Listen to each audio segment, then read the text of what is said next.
Une petite réflexion que j'ai pour nous aujourd'hui, ça rejoint une vidéo que j'ai faite précédemment ces derniers jours, que j'ai publiée ces derniers jours, sur le fait que la guérison intérieure, c'est vraiment un processus et que la prière, ça ne suffit pas.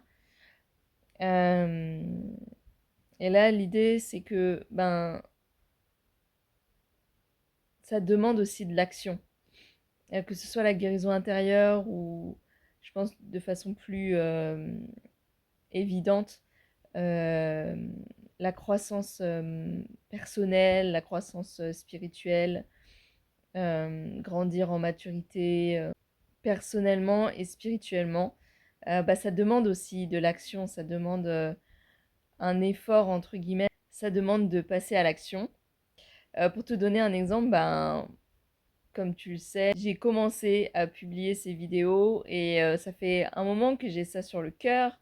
Euh, Ça fait un moment que vraiment Dieu me met à cœur de partager en ligne ce que j'ai appris avec lui, de retransmettre vraiment ce que j'ai appris et reçu au fil de mes années de vie chrétienne.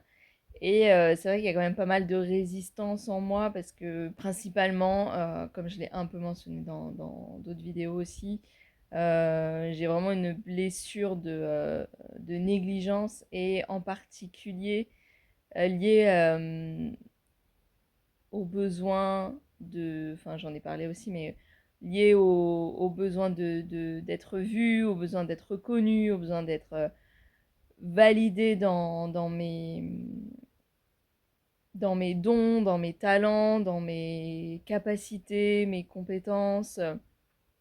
Voilà, ça a énormément manqué dans mon enfance parce que, voilà, parce que j'ai perdu ma mère jeune et mon père n'a pas su me donner ça. Et c'est vrai que ça a créé vraiment en moi comme j'ai pu le dire, une faille et un manque. Mais aussi vraiment une colère en fait, une colère vis-à-vis des autres et je pense des adultes du coup dans ma vie et vis-à-vis de moi en fait, enfin vraiment plus que la colère, ça a vraiment nourri une haine en moi vis-à-vis de moi. Et donc je sais qu'en fait le Seigneur m'invite à aussi partager toutes ces choses parce que ça fait partie aussi du processus de guérison et de croissance pour moi. Donc voilà, pour un peu illustrer cette idée, c'est que, comme je disais, c'est pas toujours, voilà, on prie et puis boum, tout d'un coup, on se sent autrement et tout ça. Non, en fait, vraiment, en se mettant à l'écoute du Saint-Esprit, à l'écoute de Dieu, il va peut-être nous dire quelque chose qui, sur le coup, va, enfin, nous inspirer quelque chose qui, une pensée qui, sur le coup, va nous paraître complètement, qui n'a rien à voir, quoi. Ça va nous paraître peut-être complètement hors sujet. Mais en fait, si on réfléchit, ou, enfin, ou si on exécute tout simplement et qu'on obéit, en fait, après, on va voir le lien. Ah oui, moi, je vois à quel point c'est... En fait, c'est quand même un challenge pour moi de, euh, de tourner ces vidéos à chaque fois. Je suis vraiment obligée de... euh, J'avoue que je suis quand même un peu obligée de négocier intérieurement, en fait. Enfin, aujourd'hui, on dirait avec mon cerveau. Je sais pas si c'est tellement avec mon cerveau, mais je suis obligée de négocier intérieurement. Oui, Aude. C'est pour ça que je fais des vidéos. Voilà, ça t'étonne peut-être que je fasse des vidéos très, très basiques, où j'improvise, entre guillemets. Je prépare pas mon script avant. Je parle, enfin, je réfléchis à un sujet, bien sûr, avant, je vois un peu dans ma tête ce dont je veux parler. Mais voilà, j'écris pas de script parce que écrire un script, pour moi, c'est un blocage. Euh, donc, en fait, voilà, pour te dire que comme c'est un challenge, j'essaie vraiment de simplifier au maximum. Je fais pas de, enfin, je fais quasiment pas de montage derrière, je coupe juste un peu quand les lenteurs et les et les moments d'hésitation. Mais voilà, je fais pas de plan, je fais pas de vidéos très très travaillées, tout ça. Et je te dirai aussi une autre raison pour laquelle je ne fais pas ça. mais parce que vraiment pour que ça facilite le processus pour moi, parce que sinon il y a trop de blocage, quoi.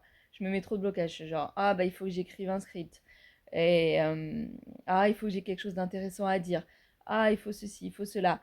Euh, et donc je me suis dit, là, enfin, pour moi ça a été vraiment un déclic là ces derniers jours, ces dernières semaines, de me dire, ok non, fais des vidéos toutes simples, partage un sujet. Et là, ce matin encore, je bataillais, ah oui, il faut que je fasse une vidéo, tatati tatata, oh là là, c'est dur et tout. Et puis la pensée m'est venue, mais ça n'a pas besoin d'être long. Ok, ça n'a pas besoin d'être long. Donc voilà, j'essaie de vraiment simplifier au maximum ce processus parce que sinon je ne tiendrai pas sur la durée en fait. Mais voilà, je sais que derrière, euh, le but c'est aussi voilà, c'est de te partager de la valeur et j'espère que toi tu peux en tirer des choses pour ta propre vie et ça peut t'inspirer pour ta propre vie et t'aider dans ton parcours. Mais moi aussi, c'est vraiment un processus en même temps de guérison, d'accepter de m'exposer, entre guillemets, de m'exposer au regard des autres, euh, de m'exposer potentiellement au jugement des autres, etc. Et ça vient vraiment euh, à l'encontre de toutes ces pensées. Enfin, voilà, il faut savoir qu'aujourd'hui, les vidéos que je publie, c'est parce qu'il y a eu des années de déconstruction de tous les mensonges que l'ennemi avait plantés en moi. Parce qu'en fait, le fait de... En même temps, ça avait créé une grande colère de pas... Parce qu'un enfant, en fait, quand il y a vraiment une étape de son développement, je pourrais pas dire exactement quelles années, quel âge, c'est probablement... Enfin, ça commence assez jeune, hein, ça commence même, je dirais, presque depuis le début, mais comme je disais encore, ça évolue au fil des années. Mais voilà, vers 3 ans, 4 ans, 5 ans, il y a vraiment et puis voilà, 6 ans, 7 ans, ça va même jusqu'à 8 ans, 9 ans, 10 ans, bref, presque jusqu'à l'adolescence. Euh, il y a vraiment un besoin, l'enfant a vraiment un besoin de se sentir vu et reconnu par ses parents, de se sentir encouragé dans ses talents, de se sentir encouragé verbalement aussi, enfin, et qu'on lui démontre de l'amour concrètement, mais aussi verbalement. Et vraiment, chez moi, ça a manqué. Et comme je disais, ça a vraiment produit de la colère, mais inconsciente en fait. C'est que c'était vraiment inconscient en fait. Donc ça a créé beaucoup de colère envers mon père, hein. Euh, mais aussi de la colère, comme je disais, envers moi-même et de la haine envers moi-même, où du coup, j'ai un peu construit tout un raisonnement, en fait, pour me presque invalider ces sentiments que je ressentais. Voilà, il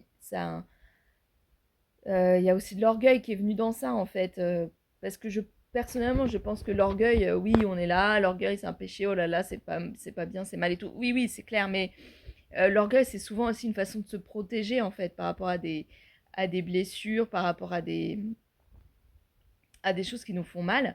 Et clairement, pour moi, c'était douloureux, en fait, de voir que je ne suis pas vue, je suis pas entendue, je suis pas aimée comme j'aurais voulu l'être et comme mon cœur, tout simplement, en avait besoin. Et donc, en fait, je me suis auto-punie, on va dire. Euh, Enfant, je me suis auto-punie, en fait, de ressentir ça.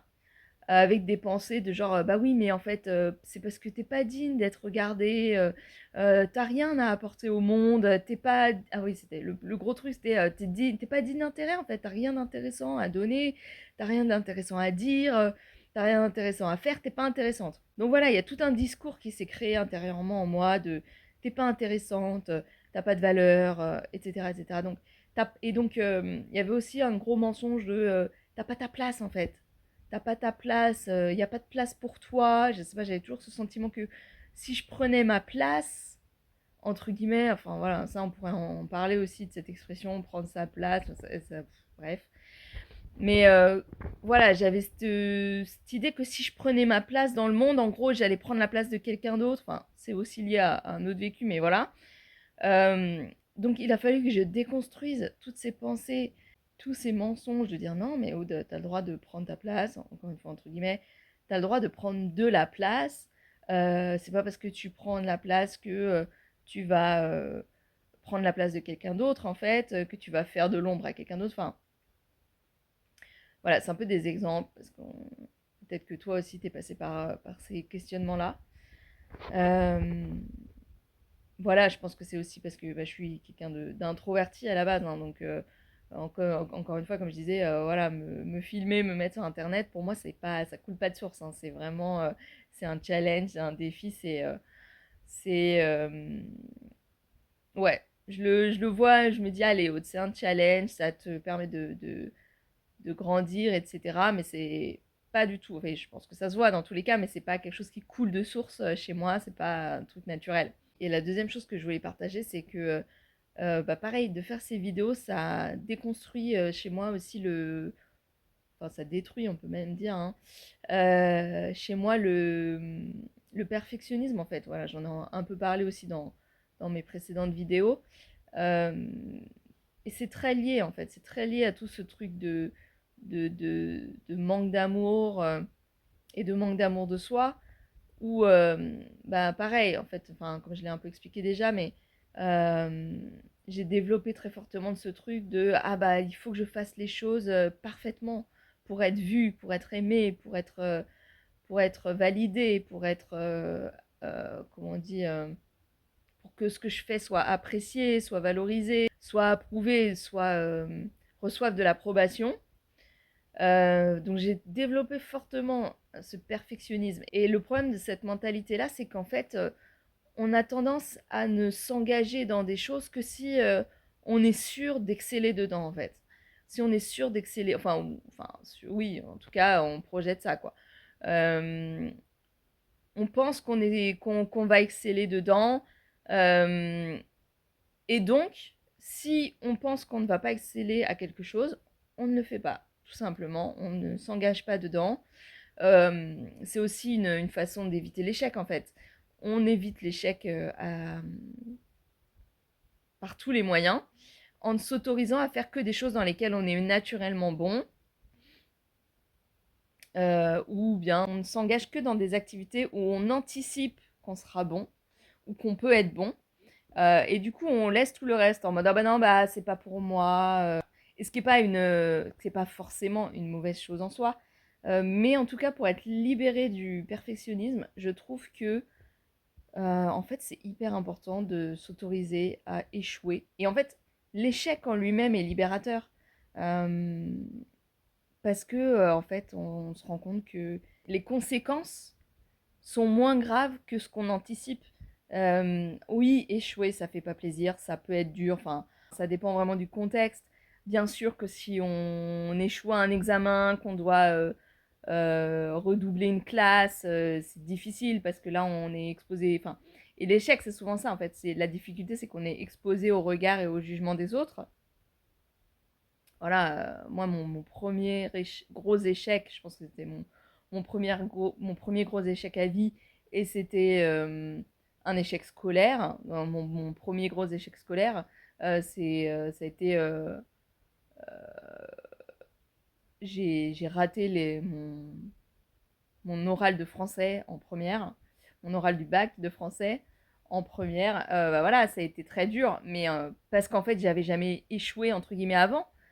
Si j'avais échoué à d'autres choses avant, ça aurait été probablement beaucoup plus, enfin, peut-être pas beaucoup plus, mais un peu plus facile parce qu'en fait, je me serais rendu compte que ben c'est pas si grave en fait. Enfin, oui, ça fait mal à l'ego, euh, mais déjà à l'époque, en fait, j'ai pas eu du tout comment je vais dire, le regard des autres n'a pas été méchant en fait, enfin n'a pas été négatif, au contraire, bah, les gens étaient assez étonnés, mais ça n'a pas été, enfin, j'ai pas eu de retour moqueur ou méprisant ou quoi. Mais je peux pas dire que ça m'a libéré du perfectionnisme parce que euh, c'est beaucoup plus tard en fait. C'est quand j'ai décidé un peu de sortir de la voie classique de euh, travail salarié, CDI et tout ça, que là j'ai commencé à être confrontée davantage à l'échec. Et ça a été dur parce que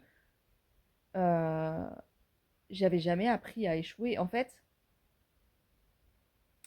je pense qu'on entend davantage ce discours aujourd'hui parce qu'avec les réseaux sociaux, avec Internet, en fait, maintenant il y a toutes sortes de contenus qui circulent et on est vachement plus,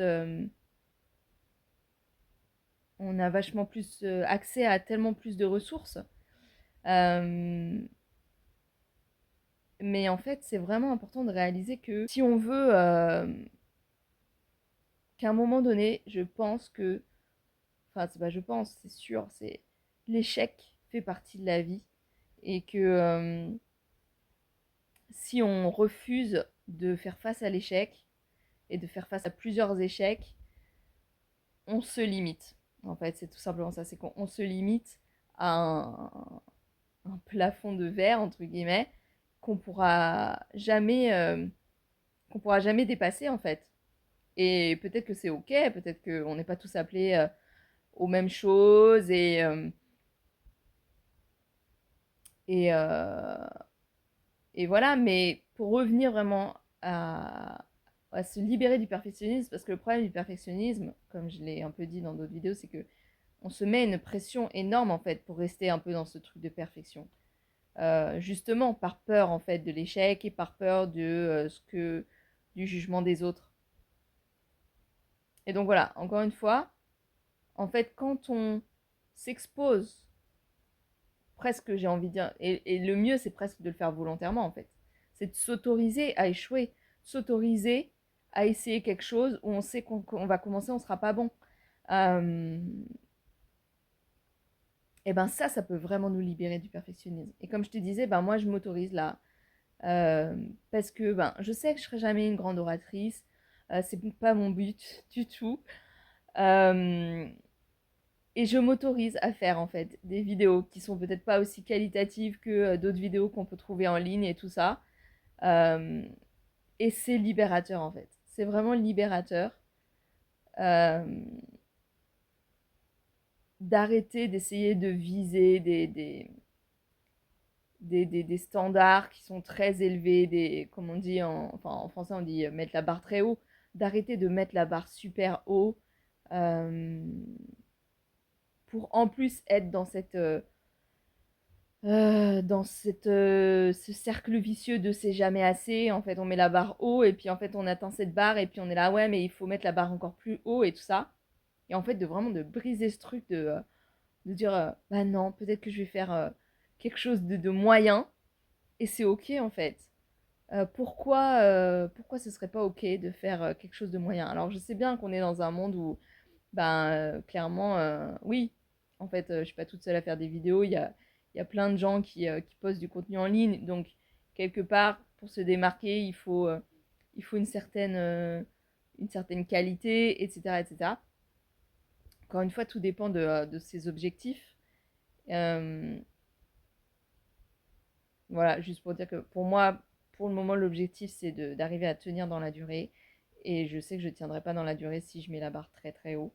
En tout cas, de procéder comme ça, moi, ça vient vraiment, comme je disais, ça vient vraiment casser ce truc de perfectionnisme, de dire toujours, ah, mais si je fais quelque chose, il faut que je sois bonne dedans, parce que sinon, je sais pas quoi, ça va briser une certaine image, ça va surtout briser l'image que j'ai de moi-même. Je m'autorise à faire des choses qui sont peut-être moins qualitatives que ce que je ferais spontanément, avec des gros guillemets, hein, euh, c'est pas ce que je ferais spontanément, mais ce que je serais poussée à faire spontanément, au risque de procrastiner parce que au final, ou par exemple de faire une vidéo et pas la publier derrière parce que je trouve qu'elle n'est pas assez qualitative par rapport à ce que je veux rendre, euh,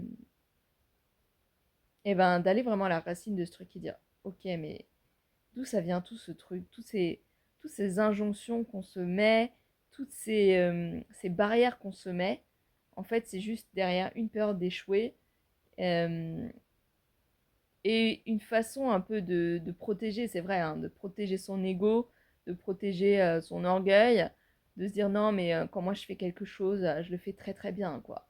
Alors que, bah, comme je disais, ça nous limite.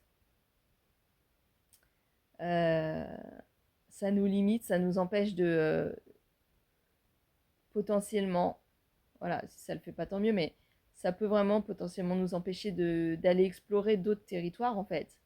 Et pour moi, c'est vraiment ça aussi, grandir.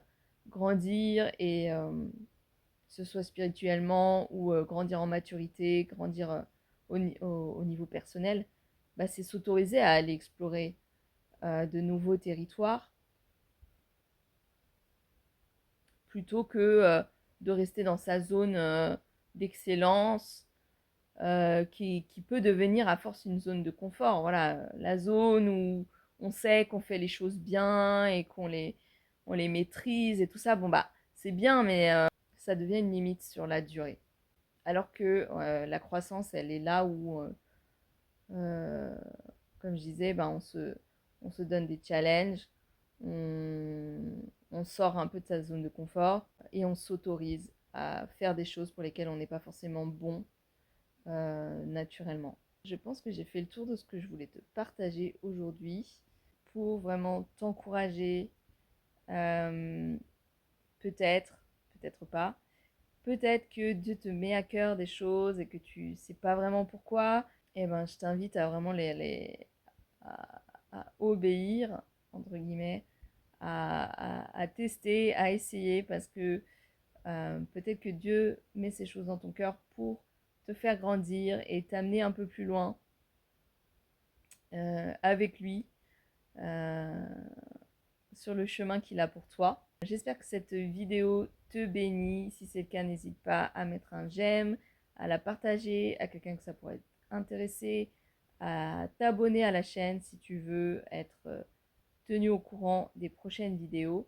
Si tu as des questions, s'il y a des sujets sur la foi, la vie chrétienne, la guérison intérieure, peut-être aussi le couple, que tu n'as pas forcément un espace où poser ces questions, sur aussi la santé mentale, n'hésite pas, tu peux aller sur mon site internet, il y a une page contact où tu peux m'envoyer un message, je répondrai à ta question soit directement par mail euh, et ou par vidéo. Mais de façon totalement anonyme, bien sûr. Je ne donnerai pas ton nom. N'hésite pas, c'est vraiment un service que j'ai envie de développer. Et d'ici là, je te dis à bientôt dans une prochaine vidéo.